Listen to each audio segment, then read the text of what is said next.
What's going on, guys? It's Adonis, and this is the part 2 of the 4-episode crossover of Supergirl, Arrow, The Flash, and Legends of Tomorrow. Let's get into it.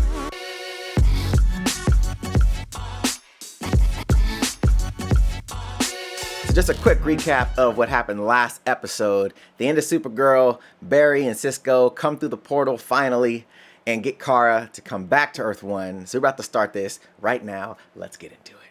On 3, team leader. What's that? That would be heat vision. 3. Okay.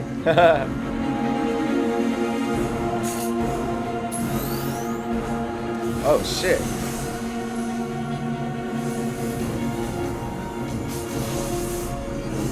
Oh shit. What just happened? Maybe we get a drink. You, me, Barry. Barry, we're just gonna get drinks, pretend like we're friends. Nice try. It ain't gonna happen. Oh shit. Oh shit. Ooh. They all came out of that ship? Oh, come on. Ship crash landed, little to no communication. We learned they were abducting humans to gather intel about us. They attacked, and hundreds of soldiers lost their lives. Then, for some inexplicable reason, they left. All Oh. contact had been lost. That's how until 3 Legends months is ago tied when in. the I'm sorry. Oh, that's so cute. You guys are just gonna get together and go fight some aliens. Have you lost your mind? They're aliens. So let me get this right. Our time-traveling buddies in a flying time ship are supposed to just pop up right here, right? Yeah, this is the time and place I gave them, so if they got my message, they should be here. Right now. You know I've never done drugs. It's because I was always afraid I'd see weird stuff. Earth Just so you know, I'm only 38. doing this because we're on a mission. I'm not gonna let my issues with you get in the way of that. What makes it so super? Well,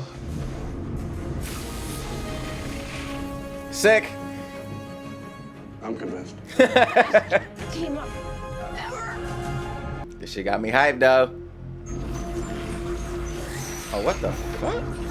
You have cold powers, but you can't use them? You have powers? It's a long story. Barry, so Oliver Queen is the Green Arrow? yeah. Oh my god, he just got so much hotter. Oh my god. Okay, Cisco, we should probably get started.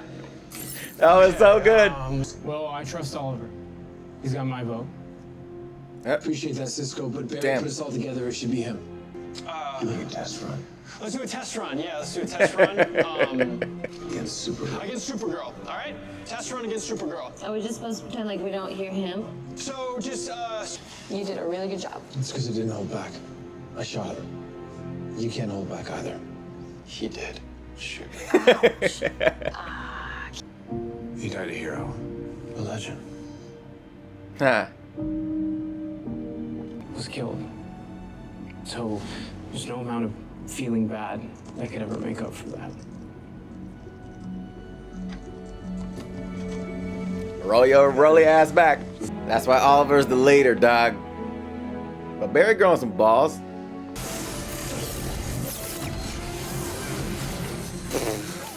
She really is a badass. It's kind of hot. Yep, doesn't work, guys. So show me how. Nah. Thank you for Nah. giving me an idea. Of course. So you get this right, you just erased a daughter from my life? Everyone is going, including Barry. I'm not going without him. Then you'll be here, Oliver. Fuck. Yo, this is getting good, yo. The tension is high. You can see everyone's bits with those little peepers. No, I ignore him.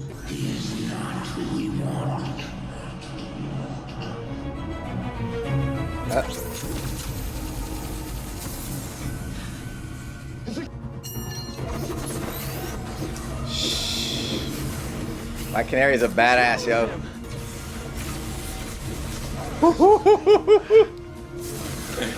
Yo, this looks so sick.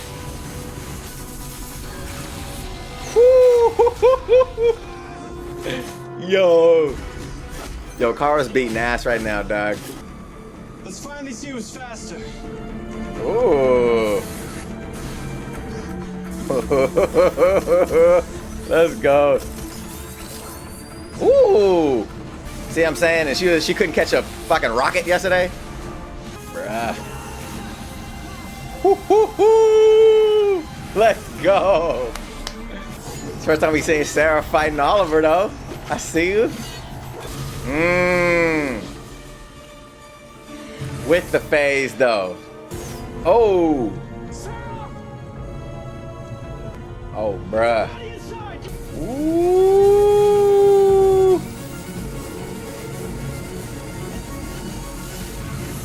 Nope. Not fast enough, bro. Is it like cloaked? Bruh. Okay, guys. That was dope. That was the best by far. The best crossover we have seen yet from any of these shows.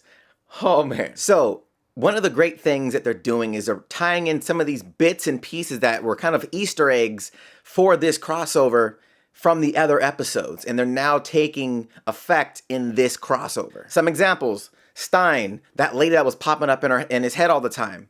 That's his daughter. He didn't really know who she was. Like, why is this lady keep popping in my head? That's his daughter. Has no idea. I think that the mom is either dead or she's off somewhere. Not 100% sure, but the way he was like, I'm here to see my wife, she was like very funny. You know, she's not here.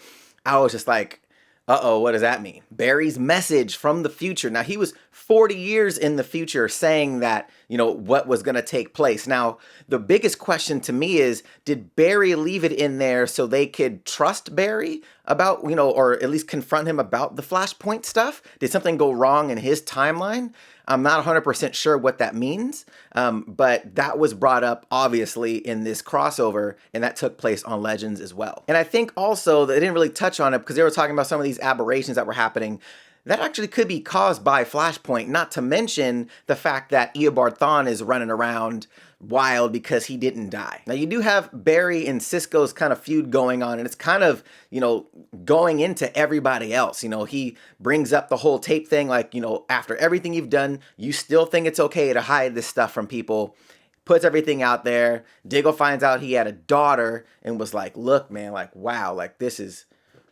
wow. Like, and it was just one of those things where it was like, yo, like, this just got super real. Now, we did see the Dominators finally. They look super dope. The CG in this episode is awesome. This is probably the best CG we've seen on any of the shows, which is really good. But then it showed back in the 1950s that they had already came and attacked, mankind at that point. So what I think is they're going to use the Wave Rider in the Legends episode to go back to that timeline to then fight them then to stop them from gaining the knowledge that they need, or, you know, whatever they need to do what they're doing now in the future timeline. That's my theory on it because they reference that past.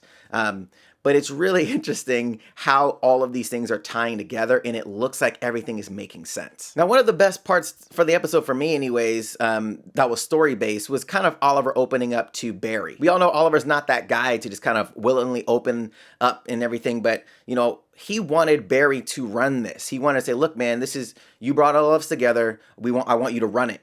And it seems like he's still coaching him. Like, I'm coaching you to be a leader, obviously not to beat yourself up about it, but also understand if anybody else is in your situation, had your abilities, they would do the same thing, or at least try to. So it was cool that he empathized with him, at the same time just kind of painting the picture of like, dude, like, you're in a very unique situation that none of us have the ability to have. So, you know, in all fairness, like, yeah, we can be upset, but we have to kind of look at it from your perspective. And that was just like an overlying thing in this episode. Like, the dialogue was good, the banter was good, all the one-liners, Cisco, Diggle, really great ones. HR had some good moments as well.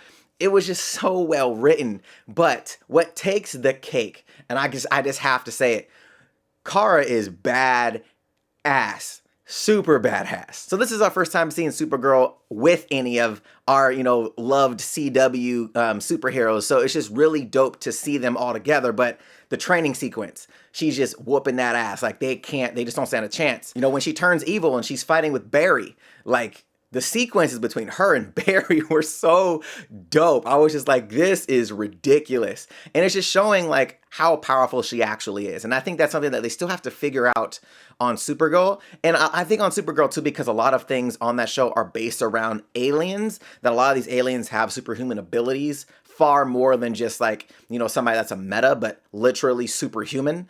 So it's a little bit different. You know, you can't really scale it. Here you can scale it. You have humans versus this alien that is basically invincible. And since Kryptonite is not on this Earth, at least you don't know it is, she really doesn't have a weakness. Now, one of the craziest questions that I have, I think a lot of you have as well, where did they get beamed up to? They got Star Trek'd out, beam me up, Scotty, and we don't know where they're at. I'm assuming it's some kind of spaceship, some kind of mothership that they got sent to. Maybe they have experiments being done on them. Not really 100% sure.